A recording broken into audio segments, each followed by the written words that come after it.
Hello, listeners. Welcome to another episode of the Jacob Shapiro podcast. As usual, I'm your host. I'm Jacob Shapiro, partner and director of geopolitical analysis at Cognitive Investments. Rejoining me on the podcast, one of our fan favorites, Matthew Pines, director of security advisory at Sentinel One. We talk about his recent piece for the Bitcoin Policy Institute, Great Power Network Competition and Bitcoin. We will have a link to it in the show notes. We also, of course, let Matt riff a little bit on aliens at the end of the episode. Listeners, if anything in here strikes your fancy, you want to talk about anything, you can find me at jacob@cognitive.investments. Otherwise, take care of the people you love. Cheers, and see you out there. Matt, it's a fascinating week. It's August 6th. This will come out on the following Monday, whatever that date is. I think it's the 12th. For all we know, the Nikkei will have gone up and down 20% in either direction by this time. How's it going, man?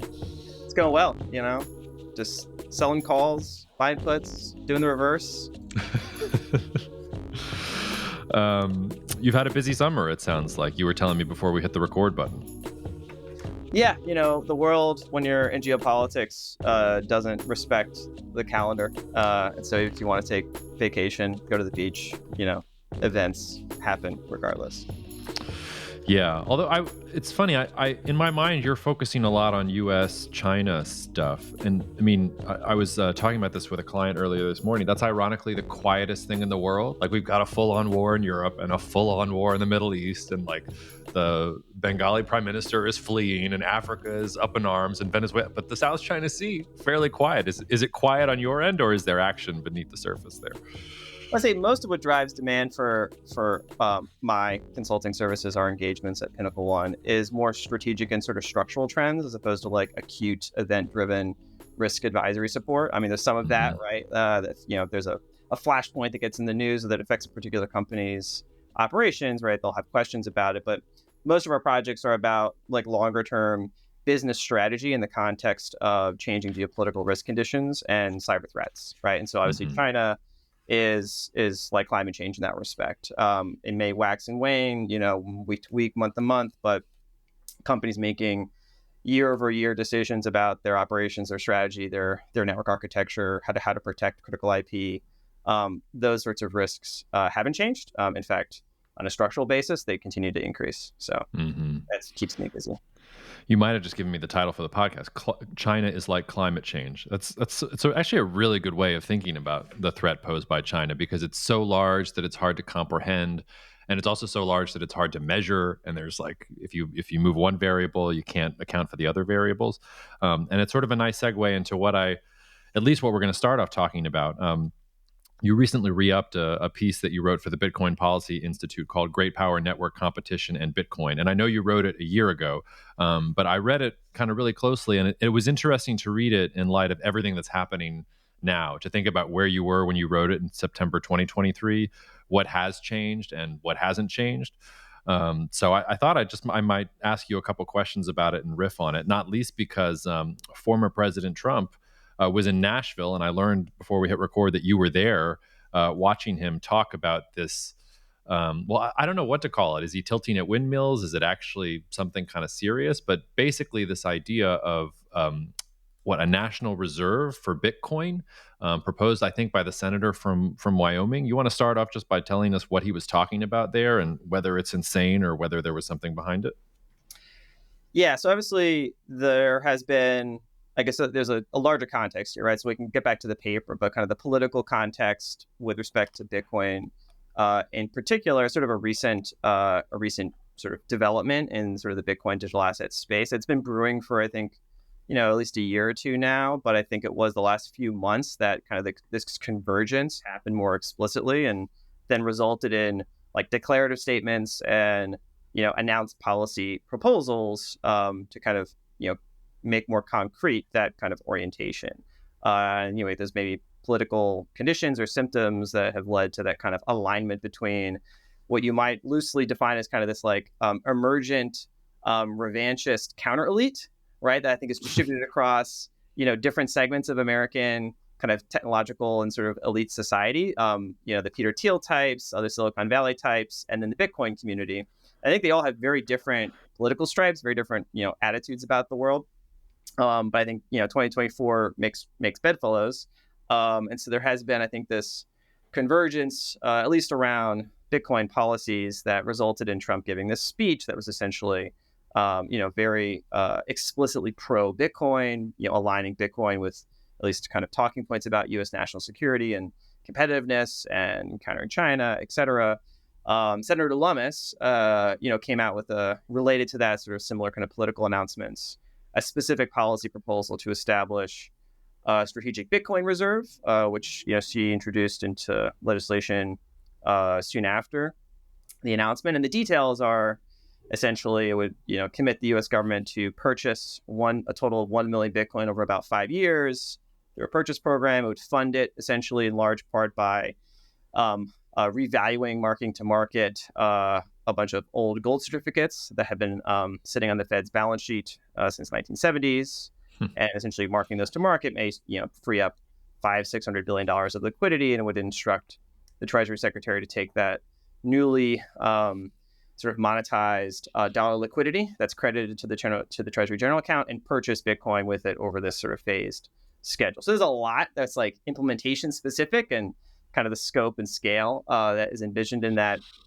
what seemed to be initially kind of like a messaging bill, right? This is a concrete manifestation of this political commitment that we've made, and essentially is an anchor now for like more serious policy discussion, with other Senate and House colleagues on like, well, is this a good idea? If so, like, what is the actual proper scale and scope of a Bitcoin reserve? So there's like a whole bunch of larger political and it's like economic questions that go into that, besides like the mechanics of how the Lummis bill is constructed.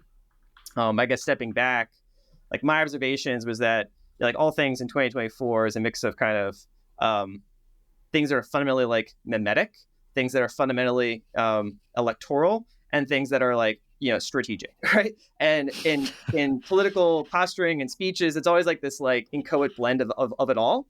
And so it's kind of hard to suss out what sorts of things are being done in pure kind of like short-term electoral, okay, I'm going to pander to this crowd and they're going to give me money and they're going to like rally votes from me so I can win. And then, you could just like go off and do whatever else you wanted to do, right? So there's always a mix of craven, narrow, short-term political calculation. And then, that's usually, the top of mind, like driver of most political decision-making. But I think it's driven by some more structural strategic changes to how different parties are thinking about the role of the U.S. In a changing world system, right? And so I've been trying to think about how to separate out some of these different dynamics and not be so focused on just kind of the immediate political news cycle and what people might be saying to kind of pander to certain electoral interests. As important as that is, like as a change in our political system, as Bitcoin and digital assets more generally become like politically salient and raising money, like huge amounts of money, like Fair Shake is now like the largest super PAC. I think they raised, just the one fundraiser down in Nashville for Trump raised like $25 million. So they're now, they got deep pockets, and that has a political effect in our system where money essentially gets you influence. Unfortunately, it just is the way it is. But that's interesting to me, but it's maybe less like in my bailiwick than kind of, well, why is this happening, right? Other than just the fact that they got money, like, okay, but like, what is the alignment potentially between different political approaches to, where the United States sees itself now in this global system? Yeah, I know we don't want to spend too much time. I mean, it was a crazy speech. And I mean, as recently as 2021, he called former President Trump called cryptocurrency a scam. But he was saying stuff like, if we don't embrace crypto, China will, and they will dominate. If crypto is going to the moon, we have to go to the moon. I want it to only be mined in the United States. Never sell your Bitcoin if I'm elected. We will keep 100% of all the Bitcoin the government owns in the future. I mean, just like kind of nonsensical stuff. I did have the thought that if Trump actually put through his tariffs, inflation might skyrocket, and maybe Bitcoin will be a nice hedge against inflation. So maybe he's telling you that you need to hold Bitcoin to prepare for his tariffs. It was basically it was a kitchen sink, right? It was like, and I think it was like, all right, what is the most bullish pro Bitcoin speech that's Trump would be, willing to give, and let's just get all those lines into one speech and just have him just like throw it out there as like red meat for the Bitcoin base. Well, yeah, but do you think like Kamala's gonna? So we got the video of her leaving the record store and being like, "Oh, like this is Miles Davis, and this is this." Do you think she'll come out next with it? And this is my crypto wallet, and I'm interested in Ethereum and other things too. Like maybe it's a race to the, I don't want to say the bottom, but a race to something. I don't know.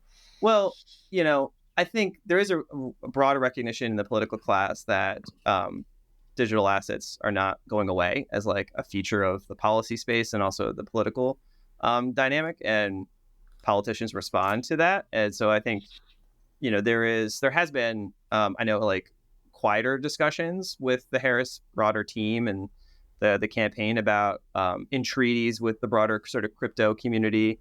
I think they've had a number of discussions. Ironically, I think Mark Cuban is like the middleman in that respect. I think they were supposed to have a meeting, like like an official meeting with like industry representatives and the campaign.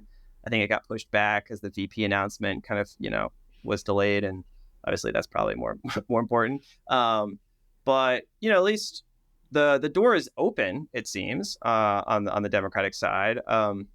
There's been, I think, a lot of bad blood between like the current Democratic policy sort of mandarins led by the Elizabeth Warren wing and the broader crypto world that from the perspective of that world needs to be reconciled, right? There needs to be sort of a fundamental shift in the tone, tenor, and policy approach taken by those that wing, or at least their role in a future Harris administration, for a rapprochement to be put into place.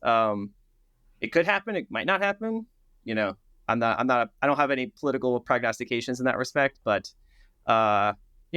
Harris doesn't, I think, have as much baggage as some other candidates might have had. I don't think she has as much embedded internal obligations to like the Warren faction. And as she's trying to establish herself as kind of this this as the avatar of the party now. I think she's got to work out internally like which different factions does she have to win over, and who does she have to make compromises with to kind of cobble together this coalition of support that I don't think she was working to develop until a few weeks ago. So there's a lot of flux, right? So I think in that flux, change could happen, but TBD. All right, well, let's leave the politician. I also, whenever we think about U.S. politics and Bitcoin, I go back to that congressional hearing where one of the congressmen was like, "What is a Substack?" And the idea that these people are going to be legislating how Bitcoin is used in the future sort of makes me go crazy. But let's dive into some more strategic thoughts here. And the first thing I wanted to ask, and I don't know if I'm misunderstanding this or not, but I wanted to ask at a more sort of philosophical level. I think of Bitcoin and the folks that really believe in it, not the political grifting that happens on top of it, but as really an apolitical project, and one that is derived towards building self-sovereignty so that you're not beholden to different governments or different currencies or things like that. That's sort of an idealistic libertarianism is behind it. And I was really struck by, because I can feel you in this piece in general, and even in what you just said, trying to articulate strategic reasons why it would be good for the United States government to engage with Bitcoin and with cryptocurrency more generally. But isn't there an oxymoron there in the sense that Bitcoin doesn't want to be used politically in that way? Or am I reading it wrong? Is it that no, actually, Bitcoin is sort of a classically, like a very liberal project in the classical sense of the term liberal, not the way that it's used today, and that sure, if it is used in service of fighting authoritarians in China or in Russia or in Venezuela, that's exactly its purpose, and it's fine if a government wants to try and weaponize it in that way because that's true to the project. I kept on bumping up on that as I was reading your piece, and I wanted to start there at that ethereal level, and then we can dive a little bit more in.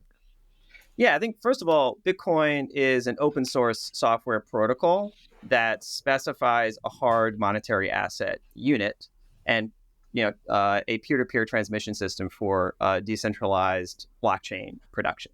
Right, this is like what it is. Right, so it's a software project that anyone can run on any sufficient bare minimum kind of hardware around the world, and can inspect the code, can audit the history of transactions, and can self-custody a fixed quantity asset. And that's basically just what it is. right? If you inspect the code, if you run the software, you're not committed to any political project. You're not signing a constitutional charter. You're not pledging allegiance to a party or hanging a thesis on a church wall. You're just saying, I want to run this software and I want to hold this asset. I want to use the software to exchange this asset with other people that hold that asset and run that software. So just to break it down to first principles, that's what Bitcoin is, right? That's what it does. But of course, it is more than that, right?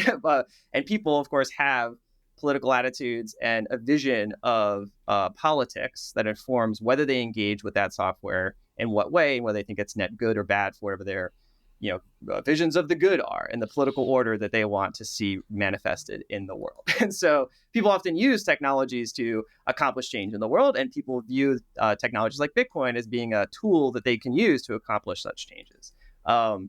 And so this is where it does butt up against existing political orders, right? And the incentives and interests of the people that are in charge of those existing political orders. And so Bitcoin is, in a sense, and there's a great book that was just written by some of my colleagues at the Bitcoin Policy Institute, where I support some research in the national security side. Colleagues over there are actually trained philosophers, really well-respected philosophers, some in metaphysics and broader political philosophy. But they wrote a book called Resistance Money.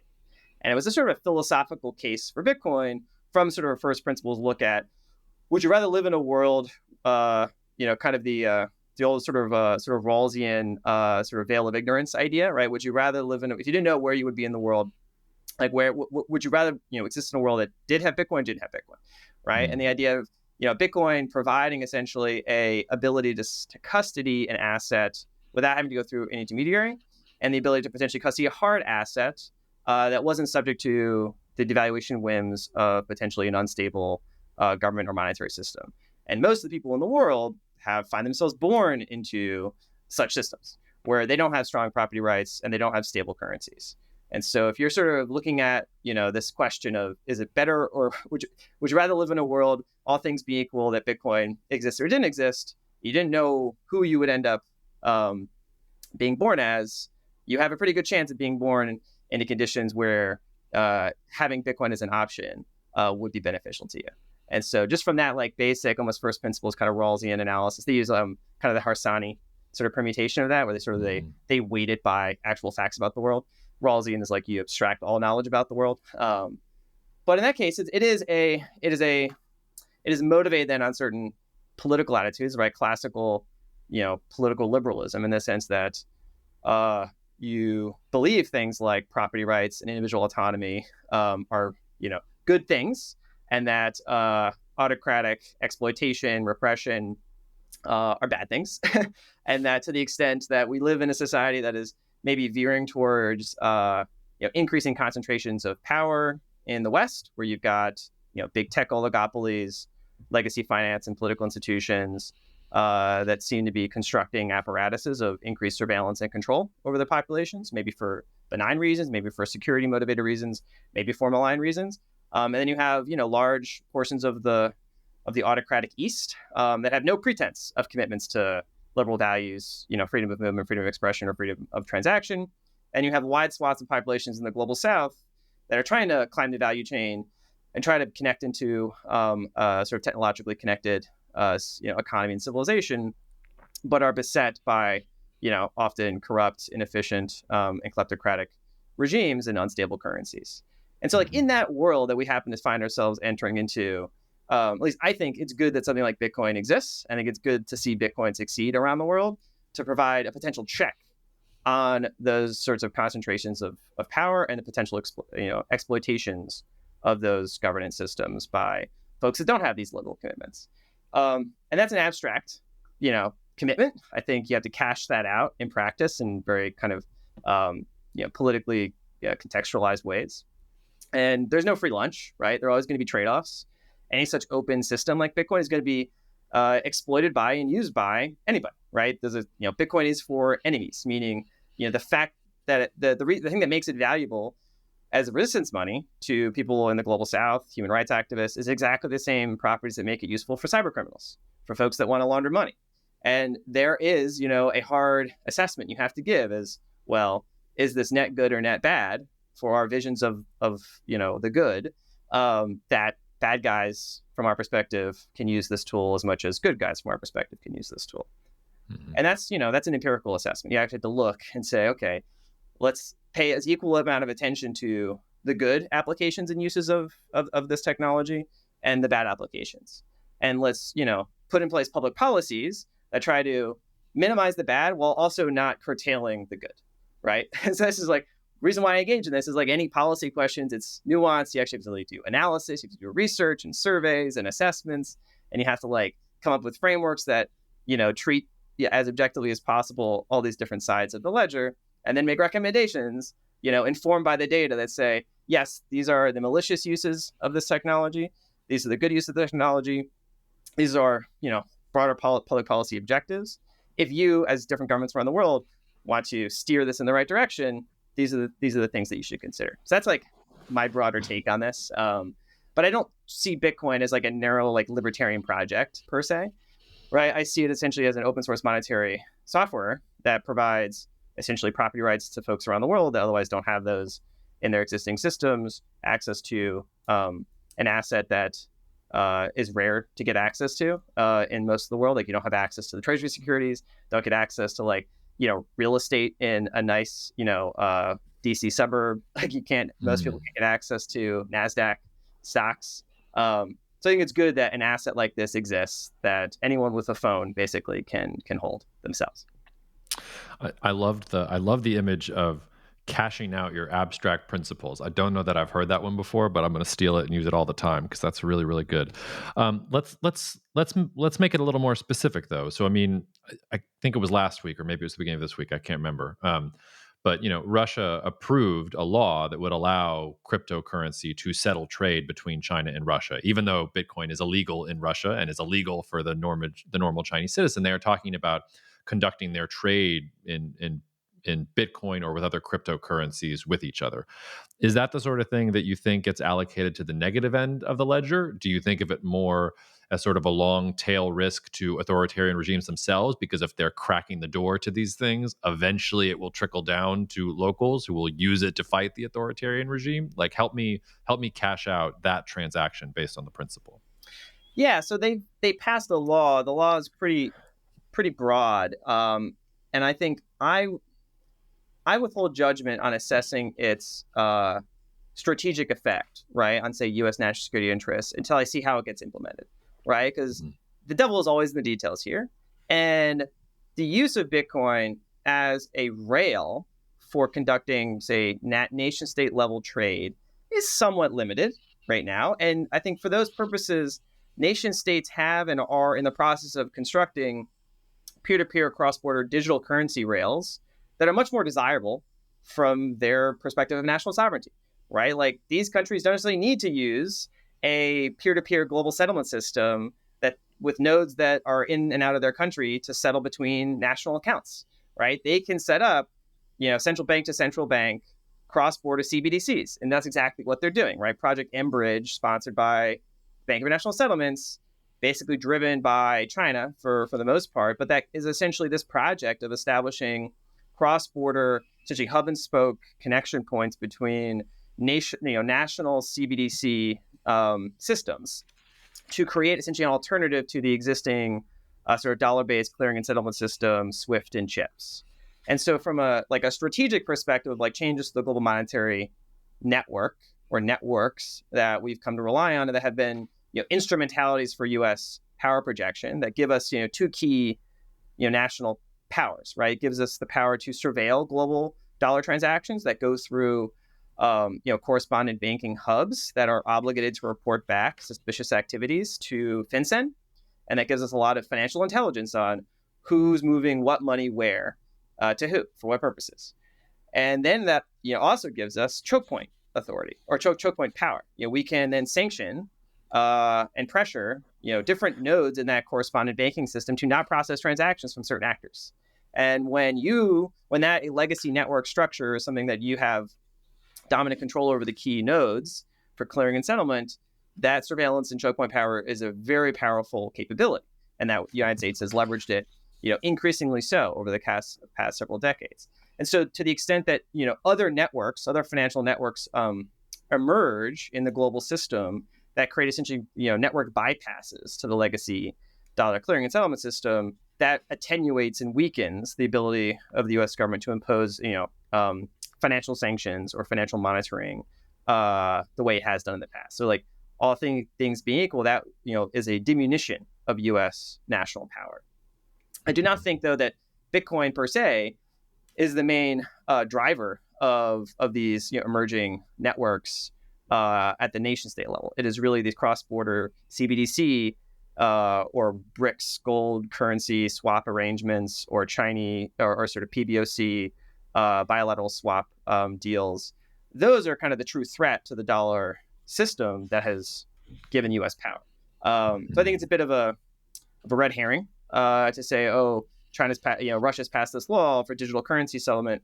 It's much more likely, in my opinion, again, this is just passed like this notional law, we'll see how they cash this out, that this would be setting the framework for cross-border CBDC settlement systems that bypass the dollar-based clearing and settlement systems. And I think that's actually where Bitcoin and dollar-based stablecoins, as this sort of more organic, sort of bottom-up developing alternative sort of monetary networks, have a potentially positive alignment with U.S. national security interests, because they are sort of sprouting up in places around the world where the legacy dollar clearing system doesn't penetrate, right? Like, the corresponding banking system evolved over the last 70 years in this sort of organic, but driven by where trade and trade finance was required, and then into parts of the world system that were deeply connected nodes in economic activity.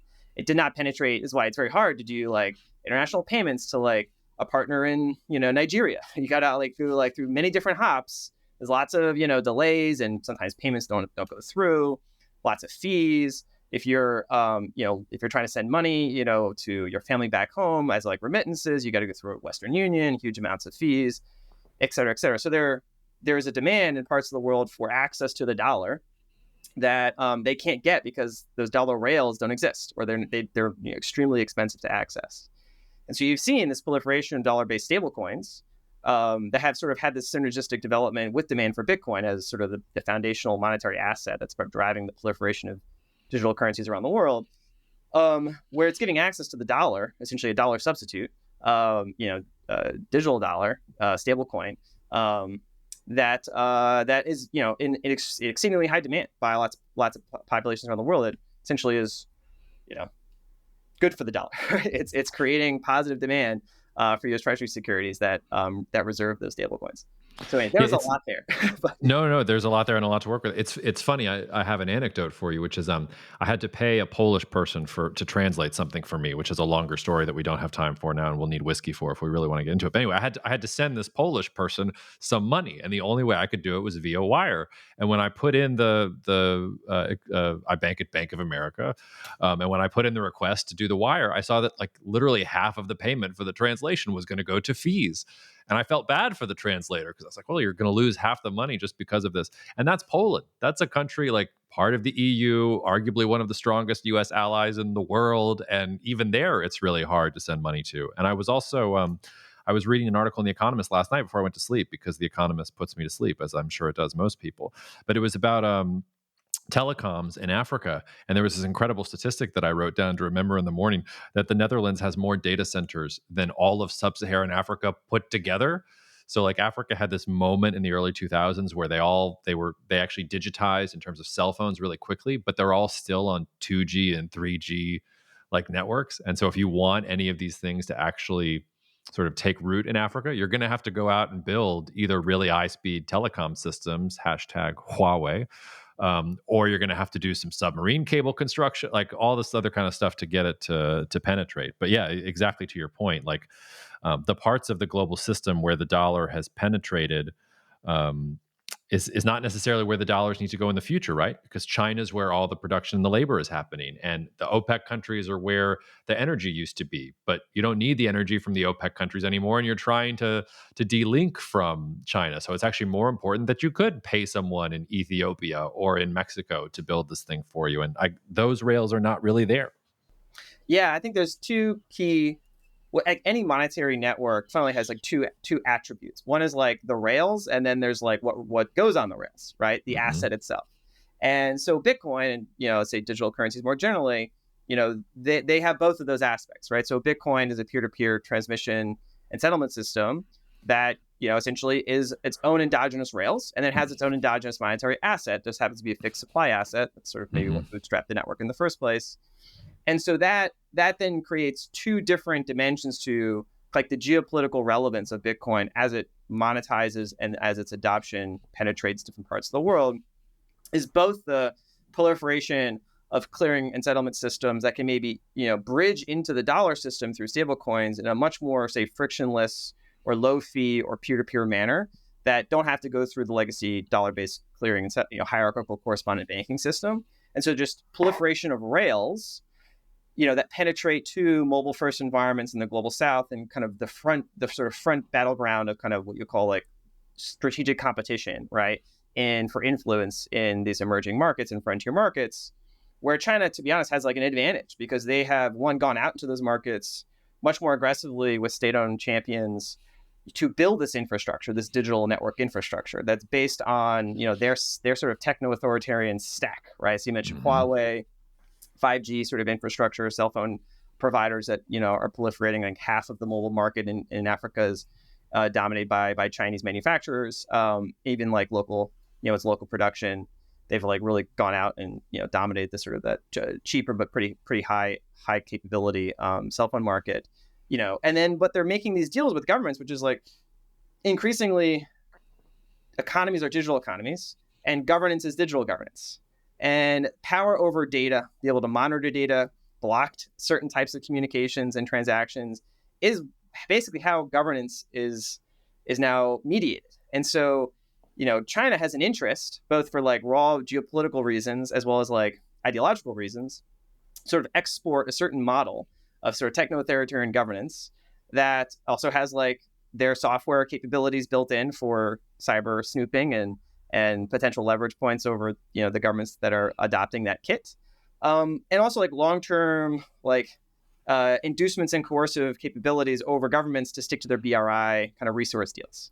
Mm-hmm. So China doesn't have the power projection capabilities to like do coups in a whole lot of places around the world, but if they have basically gotten most of these governments around the world to embed themselves in the Chinese stack, right? From Huawei, ZTE, Hikvision, Alibaba Cloud, even adopt some of their the basic premise of kind of their digital currency or cross-border CBDC arrangements. That's essentially a way of kind of what they call the digital Silk Road, kind of keeping these countries that are distant geographically, but from a network topology perspective, are like one hop away, right? So you visualize the global network competition as opposed to like geographic competition as traditionally construed, and like Mackinder is like oceans and land, and those things still matter. You have to move mass around the earth. But increasingly, as governance and power projection are mediated through digital systems, then like the topography of their connection matters a lot more. And if these countries are essentially adopting and opting in to the Chinese mediated digital network systems, which include a digital currency layer, maybe even like an energy and AI layer that sort of is part of that model as well. Well, then this evolution of the global kind of balance of power, we could wake up in 5 or 10 years and be fundamentally in a different dynamic. And so that's like on the network rail side. There's like a more like monetary, like traditional like monetary theory idea, and this connects back to like the American politics side of things, because a lot of what has driven, I would argue, American political pathology over the past few decades, it's kind of overdetermined, right? But like the symptoms everyone kind of agrees on is like, the hollowing out of our manufacturing base, deaths of despair, increasing inequality driven by essentially enrichment of certain sectors like the finance, insurance, real estate segments, asset bubbles, coast versus the middle, a sense of a fortress style morality that we need to like, keep others out because it's a diminishing pie. And, we've been sort of the middle class American dream has sort of started to become more tenuous for most Americans. And the sense that now, like, if we're in this a more competitive and especially more conflict-ridden global order, we have harder trade-offs between spending on the military, climate objectives, social security, education, healthcare, And so all the political contradictions become amplified. And, I would argue that a large portion of that has been driven by the function of the US economy in a global system where we agree to basically run structural deficits to be a final source of demand for foreign production. And when we thought the world, system would evolve, under our rules, right, throughout the 90s, and that's why we brought China in, we thought we would basically, turn China into like a much larger version of Germany or Japan. It just becomes a surplus nation that has, it becomes the next sort of engine of growth and production that feeds our consumption demand. But there was this recycling system. Everyone's talking about the chimerica recycling, but that extends to most foreign surpluses, right? They're mostly our adversaries, right, or at least middle powers like Saudi Arabia or the Emirates or other sort of commodity producers that make the stuff or produce the raw materials that make the stuff, and then we buy it, and then we give them treasury securities essentially, or we sell them our scarce assets, our equities, or our real estate.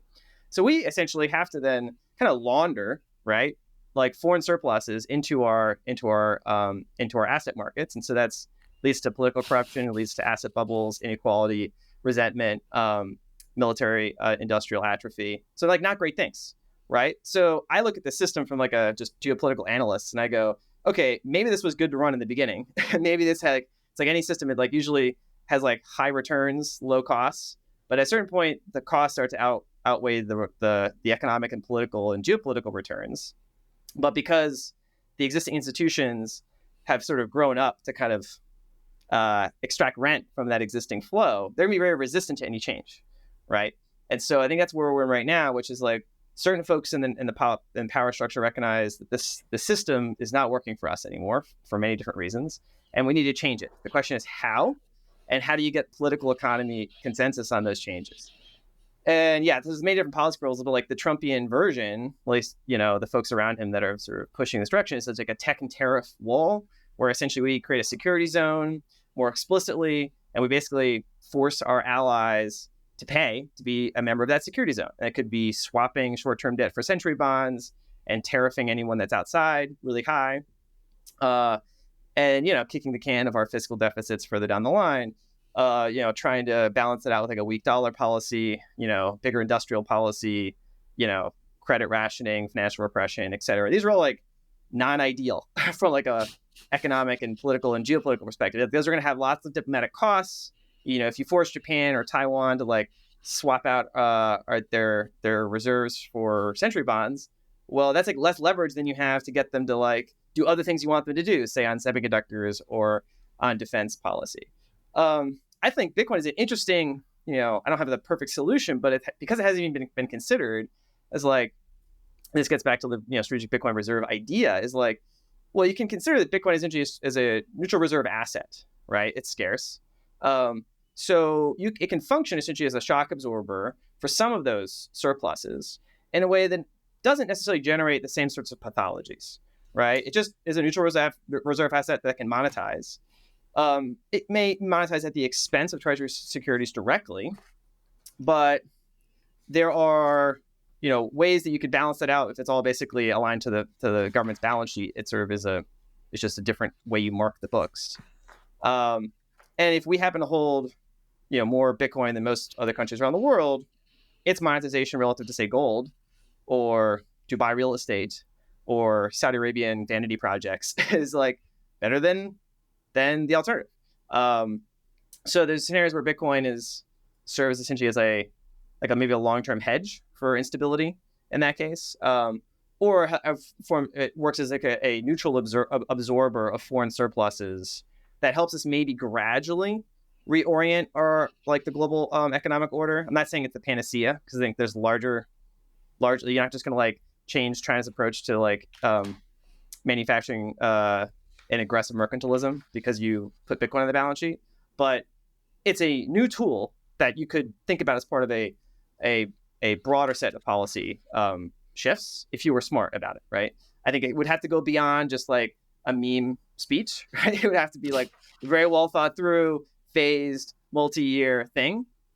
But I don't know, my broader approach to think about Bitcoin is like other subjects is, because of either institutional resistance, social taboos, or cultural, cruft, we sort of don't look at potential scenarios or alternatives because of, maybe in my mind, like not entirely rational reasons.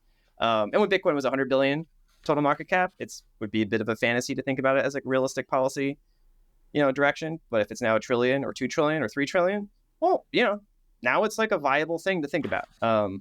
So that's like, I don't have the full solution worked out, but it's, drawing attention to that as a direction for future analysis is, I think, underexplored. No, and is really important. I want to pick at what you said a little bit, which is, I think you articulated very clearly why the current system is not working well for the United States, the benefits that it got in the past and why it's not getting the benefits anymore. I wonder if you would say the same thing about China, or is the system working for China? Because I can imagine a world in which if China controls the infrastructure, if it controls the actual physical stuff that creates where the nodes are, but it's still the US dollar, whether it's through stable coins or with Bitcoin reserves and things like that, if it's still the dollar being used that way, isn't that, like, it strikes me that maybe that's their best case scenario, because the United States dollar still gets pulled into this role that limits US policy options in a way in countries where that's not going to create any leverage. And also China has the ability to turn things on and off because they actually control the infrastructure, but then they're not having to put the yuan in the same position that the dollar is in, because they don't, as you said, they don't want to make coups anywhere else. They don't want to have foreign commitments. That's a chief part of Chinese strategy. So is there a side of, do you think that, I guess the question that I'm trying to get to is that, is the system not working for China as well, or is the system just fine for China, and could they use the tool that you're talking about to actually worsen the situation, or worsen the vulnerabilities for the dollar that you point out? Yeah, so I think historically China has very cleverly exploited the dollar system to kind of, essentially absorb our manufacturing capacity as their manufacturing capacity, and to enrich their elites in our, in this globalized system, taking advantage of Western rule of law to like hide their offshore money, right? Like they have benefited enormously from the dollar system. It has sort of been the framework by which they've, been able to, dramatically, climb the geopolitical, economic, military ladder. The question is, how do they want to see that going forward? What are their sort of shorter, medium, and longer term geoeconomic ambitions? And I don't think they have like an entirely coherent plan that trades everything off, because there will be trade-offs, and I think they know that those trade-offs exist between, wanting to see the yuan becoming increasingly used to settle some of their commodity import bill, right? I think if they just diversify maybe 10% of that, right, that relieves them of a lot of the potential dollar funding stress. So it's not like an all or nothing thing, right?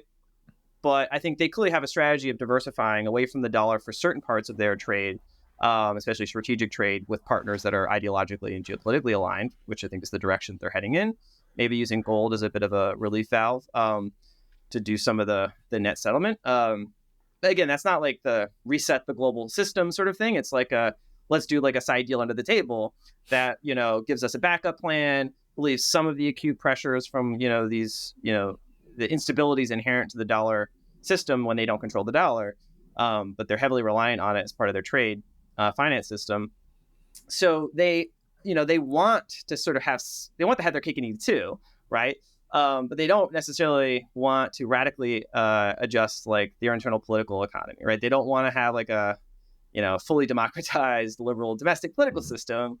They want to have state-directed investment planning, and fundamentally they want to keep the CCP in power. And so China, I think, probably could pursue, if they had a different political system, a very different economic strategy.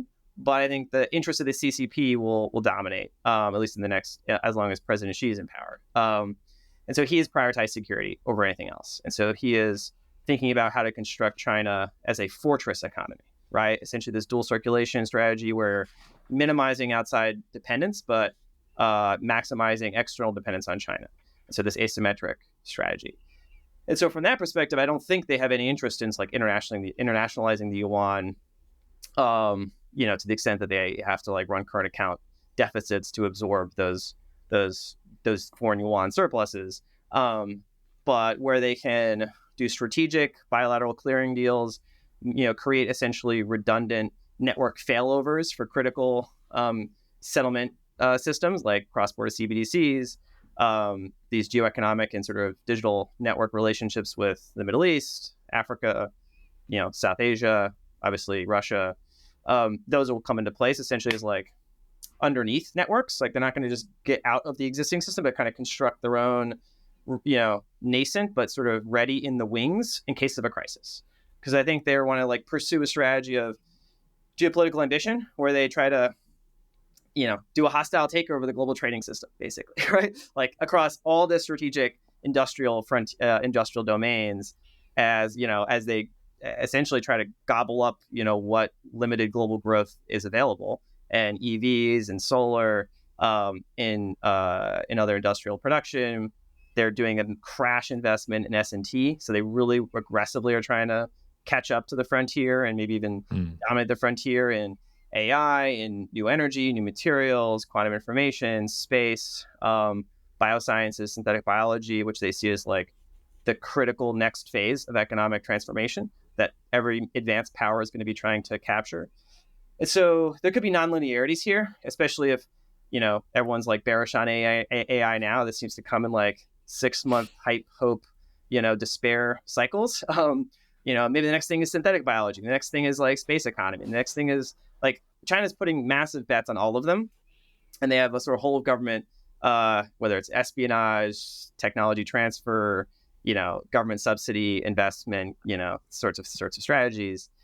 So the monetary component of this is just one component. I don't think there's like a one neat trick that is just, yuan or dollar exploitation based. It is, trying to find a way to maximize the present advantages from the current system while constructing backup plans in case of a acute crisis or conflict that, reduce the deterrent or coercive power that the West would have over China, in those sorts of scenarios, and then do a sort of a crash state, program to try to like leap ahead or at least create a dominant presence in these emerging industries, and try to race ahead of their own demographic and debt problems. Right? That's kind of it's a high wire act. I don't know whether they're going to succeed, but I think they're like the China bear, doomer, demographic, debt, etc. Okay, but they've got a number of like payoffs that could hit, right? And I've got no special insight, but I think the monetary dimension there is an underexplored one in terms of how the U.S. could, do our own contingency planning. It seems like a lot of our planning at like the monetary and financial stability layers, basically just like how do we like find more buyers of treasury securities? It's like, and like force more buyers, right? Whether it's through capital sort of requirements, Basel IV, whether it's doing more clever technocratic tricks with like central clearing or treasury buybacks or new like repo facilities or cajoling allies. It's like the total stock of debt is so much. It's like it's like preoccupying the sort of finance elites and our policymakers. Like, okay, we're gonna print another trillion and a half under peacetime conditions of treasury securities. We got to put this somewhere. We got to shovel this into some balance sheet somewhere. Right. And if we get into a recession or a crisis or some other unforeseen contingency and those double or triple, well, we're going to have to monetize it somehow, right? Or do financial repression or capital controls. And those are usually not great positions to be in when you're also trying to counter, geopolitical flashpoints on like every part of Eurasia. So not great. Yeah. Before I let you go, I know we're getting close to time, but when are the aliens arriving? Any updates for us? Yeah, this is a topic that I know we've talked about before.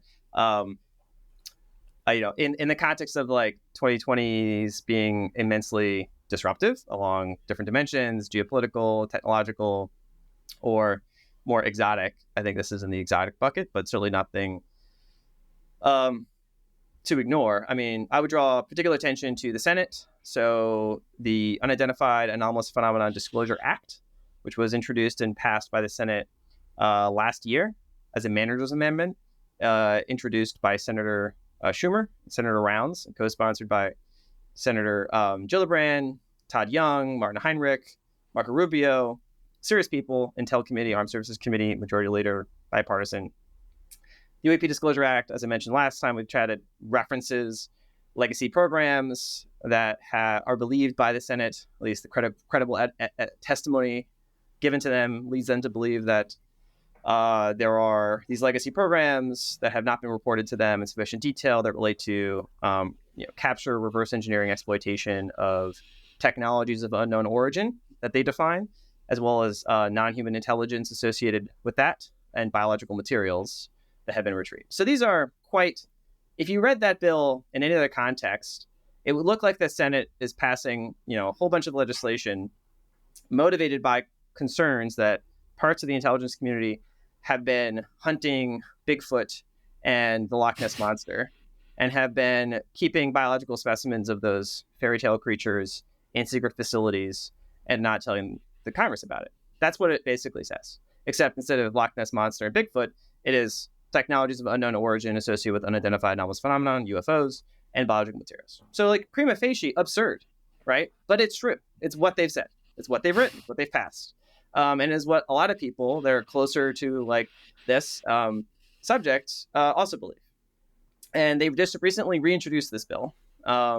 It failed. A large portion of its provisions were stripped out as conference negotiations for the FY24 National Defense Authorization Act took place with the House in December of last year, and the Senate sponsors Rounds and Schumer went to the Senate floor and made their displeasure quite known with that. And they said we're not going to back down from this. We are going to. They gave an 8-minute scripted colloquy on this.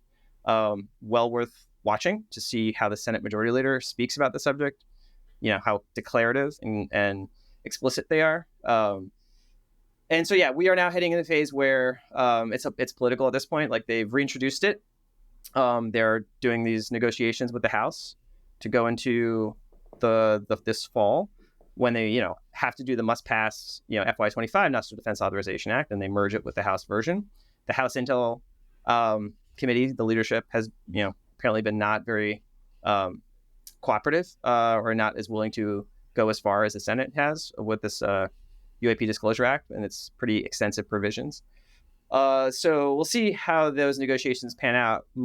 Senator Rounds has given some recent statements expressing some optimism, but depends on some of these backdoor negotiations.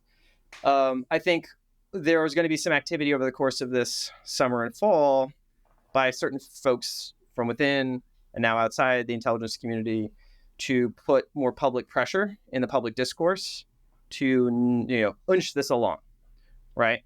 And so there's a book coming out in a few weeks at the end of August by Lou Elizondo, who is extremely credentialed, senior intelligence officer, super spy, basically.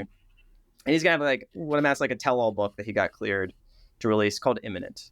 And this is he's gonna say some very to anyone who's not familiar with the subject, it will seem like absurd and eye-opening claims. But he is as credentialed as you could imagine in the U.S. intelligence community and defense communities. And he's it's a progressive process. There'll be maybe some documentaries coming out, at least one, maybe two. One might be hung up for production reasons, but whistleblowers that haven't been public yet coming out and making similar claims. And then at least I'm aware of one individual, very senior, who is planning to come forward and say similar things this year. And so this will be something we'll just have to pull into our larger geopolitical frameworks. I'm not saying that the aliens are coming this year. It depends on how you define the aliens and what that means. Doesn't necessarily imply extraterrestrials, the traditional Hollywood tropes. And coming implies there's this sort of traditional Hollywood invasion scenario. I think those might not be safe assumptions, either of them. So, this is one of those things that's if you had to look at the current discourse in DC, China, tail risk scenario, Taiwan, fully normalized, central to policy discourse. It was kind of out on the wings for most corporate America. After Russia, it came in, it was nations might invade each other. That's a thing we have to plan for. Used to be kind of crazy to think about China invading Taiwan. Now not so crazy to think about China invading Taiwan. AI.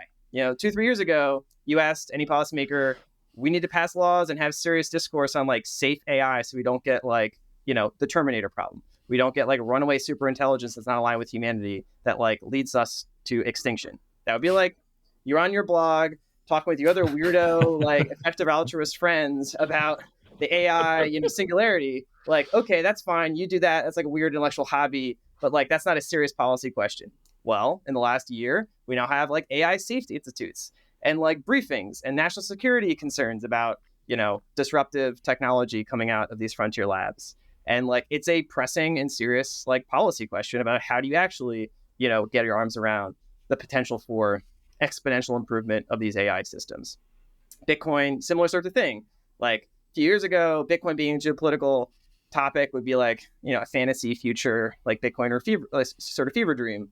Now you have a former president, 50-50 shot whether he becomes president, explicitly saying he's going to buy Bitcoin for the US government. He's going to like hold it. He's going to like tell China, we got it all. Like that's a thing that just happened, right? Like whether you think it's absurd or not, it is a thing that you have to like fold into your models of geopolitics.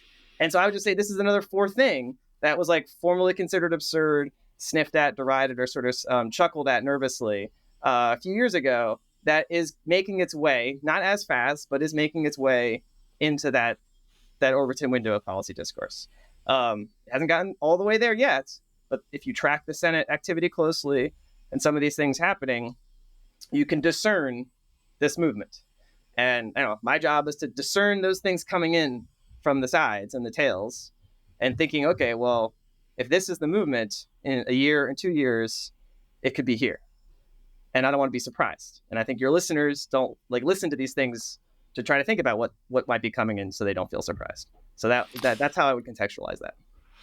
That's perfect. And I look forward to when we get to the point in the conversation where we have to ask if the aliens will accept Bitcoin. But I think we're a little bit far away from that at this point.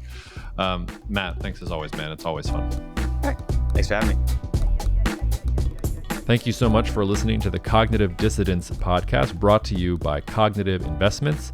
If you are interested in learning more about cognitive investments, you can check us out online at cognitive.investments. That's cognitive.investments. You can also write to me directly if you want at jacob@cognitive.investments. Cheers, and we'll see you out there. The views expressed in this commentary are subject to change based on market and other conditions. This podcast may contain certain statements that may be deemed forward-looking statements. Please note that any such statements are not guarantees of any future performance, and actual results or developments may differ materially from those projected. Any projections, market outlooks, or estimates are based upon certain assumptions and should not be construed as indicative of actual events that will occur. Cognitive Investments LLC is a registered investment advisor. Advisory services are only offered to clients or prospective clients where Cognitive and its representatives are properly licensed or exempt from licensure. For additional information, please visit our website at www.cognitive.investments. The information provided is for educational and informational purposes only and does not constitute investment advice, and it should not be relied on as such. It should not be considered a solicitation to buy or an offer to sell a security. It does not take into account any investor's particular investment objectives, strategies, tax status, or investment horizon. You should consult your attorney or tax advisor.